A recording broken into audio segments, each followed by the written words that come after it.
Abelhas Bem Catinga, sou Gilvan, Jornal do ABC, número 110.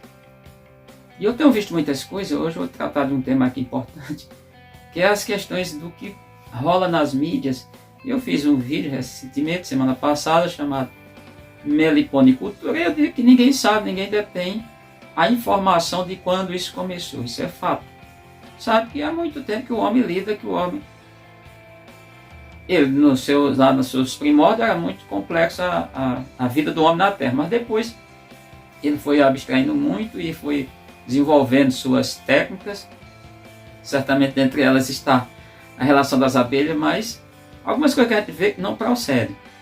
E muita gente manda coisa para mim, inclusive fica perguntando, e eu, de uma maneira, já disse aqui que eu sou educado no ponto de respeito. A educação não tem nada a ver, absolutamente, né, com domínio, com título, com publicações científicas, com riqueza, até com o chamado berço, a família tal. Não, isso aí não quer dizer nada, porque de vez em quando a gente vê, até na família real britânica, a gente vê cada absurdo. Então não é sentido de educação, não. Isso não quer dizer.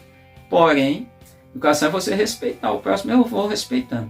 Você que está chegando aqui, eu peço um tempinho do seu fabuloso tempo de atenção para assinar o canal, você está chegando pela primeira vez, e muita gente que vê o vídeo, nossos vídeos, e não assina.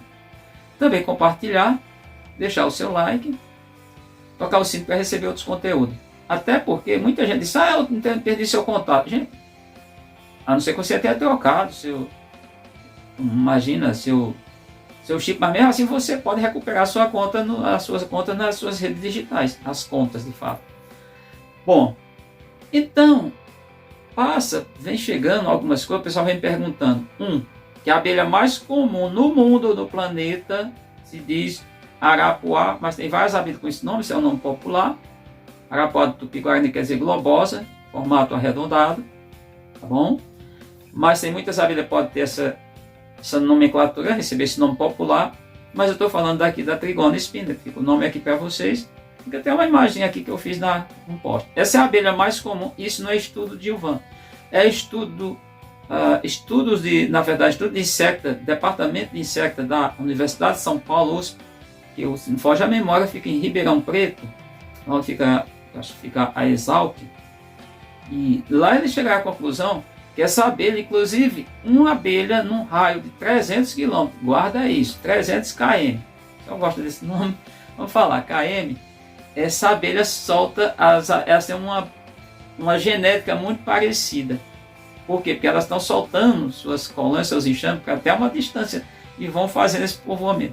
É a abelha mais resistente, é a abelha que só conheço ela, a jataí acreana, que faz o seu ninho, só basta ter um suporte qualquer, tá bom? Um substrato qualquer para ela fazer, não qualquer, mas pelo menos uma coisa fixa. Faz nos postes, como tem a foto que mostrei há pouco. Ela é a mais comum na América, porém hoje tem uma abelha, porque se tornou migratória, mas não é uma abelha, é uma mistura inicial de 6 espécies, melhor, subespécie, grafia trinominal, porque já é uma classificação, mas não entenda isso como maior ou menor, é apenas questão de evolução. Na taxonomia usa-se critérios, às vezes, para classificar uma espécie, vamos pensar uma grafia binominal ou uma grafia trinominal, basicamente isso. Tem mais outras coisas, mas não vou aqui entrar nesse detalhe. Ela era a abelha mais comum em todo o planeta, porque tem a maior abrangência, que ela está em toda a América. Ela tá nas partes alta, baixa, beira de oceano, de lagos, ela está à beira dos rios, tudo quanto é lugar. E ela tem a vantagem que ela faz o seu ninho, faz em alturas que é uma abelha que tem assim uma questão térmica. Porém, a polihíbrida, as africanizadas, hoje elas são de fato a mais abrangente, que não é nossa, é exótica, mas é que está na maior área de ocorrência no planeta, porque ocupa todo o continente americano, as 3 Américas, do Sul, Central e do Norte, diferentemente do caso do arapuá, que ele ocupa também, mas não ocupa da mesma maneira que em maior quantidade. Agora, se pensar no Brasil, aí cuidado para não falar esses absurdos que os caras vão falar. Cuidado para não entender desse jeito. A abelha mais, na verdade, hoje mais cultivada, mais criada em cativeiro, é a jataí, que é a Tetragonus. angustula, que eu deixo aqui o nome, Tetraglonstra angustula, está aqui embaixo, aqui no timeline do vídeo.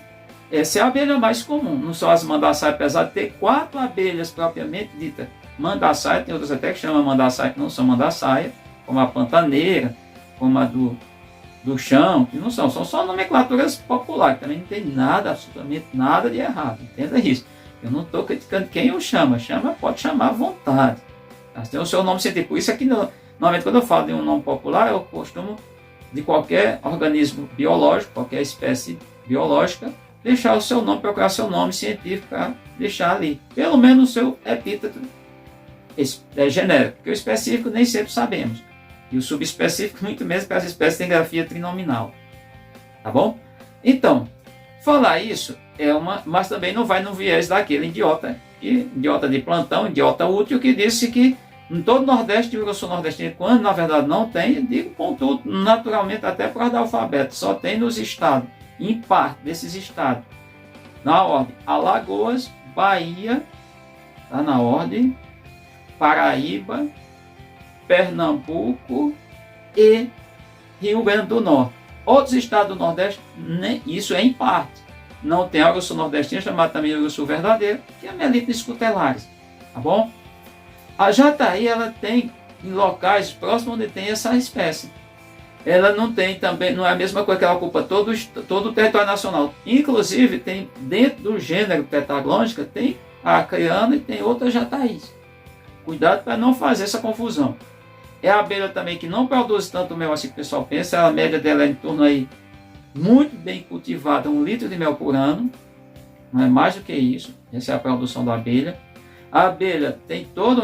É dito a abelha do mel mais limpo, mas o que eu fui entender é que ela tem muitas flores que ela não visita. Isso é que eu encontrei dentro da ciência. Então, entendendo. Cuidado para não fazer esse tipo de coisa. E levar essas abelhas, por exemplo, poderia ver aqui umas 10 pessoas que aqui de Petrolina querem comprar ela comigo. Não, você pode ir lá no Mercado Livre, você encontra. Eu não vendo porque eu não faço tráfico de abelhas, ou melhor, de animais, de nada. Tráfico de nada eu faço. Nem de influência. Eu não sou aqui sequer um influencer. Então, aí vem com essa questão. Outra coisa que falaram, que muita gente pontuou, gente, isso é absurdo. As abelhas são responsáveis por 70% diretamente de tudo que o homem consome? Não. Elas junto com as plantas, que é o processo com a evolução. Já falei isso, mas os idiotas de plantões não sabem entender isso. Se você destruir as plantas, e todas as plantas não, só tem um grupo de plantas. As plantas são divididas em 4 grupos. Não é que querer arrotar conhecimento, não preciso disso. As briófitas são as menores plantas, é um grupo de plantas, tratar como grupo, mas tem outras denominações da biologia para não ficar muito complicado. Elas são pequenininhas, muito pequenas, são plantas avasculares, tá? As pteridófitas, que são maior um pouco, dependendo. Por exemplo, a samambaia açu, que é gigante, é grande, é um dos exemplos. As gimnospermas, exemplo de gimnosperma no Paraná, no Pinheiro do Paraná, que é a Araucária angustifolia, falei aqui em outras ocasiões. Esses 3 grupos de plantas, os primeiros 2 citados aqui, eles dependem de água, de outros mecanismos para a reprodução. No caso das gimnospermas, depende do vento. É um processo chamado anemofilia. Anemo quer dizer vento. E anemofilia, afinidade com o vento leva o grão de pólen, que elas não têm flores ainda, mas tem uma estrutura tanto masculina quanto feminina, chamada estróbilo. Então a fecundação, o cruzamento ocorre dessa maneira.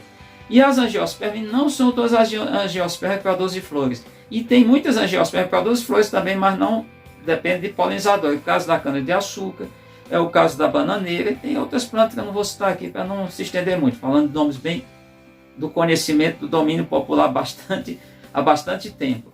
Agora, se não tem plantas, não tem abelhas. Não tem abelha, dessas plantas que têm reprodução sexual, diminui por gametas, por pólen, fosfera, aquela coisa toda. Aí depende. É o chamado, que aí que não foi eu que falei, chamado coevolução.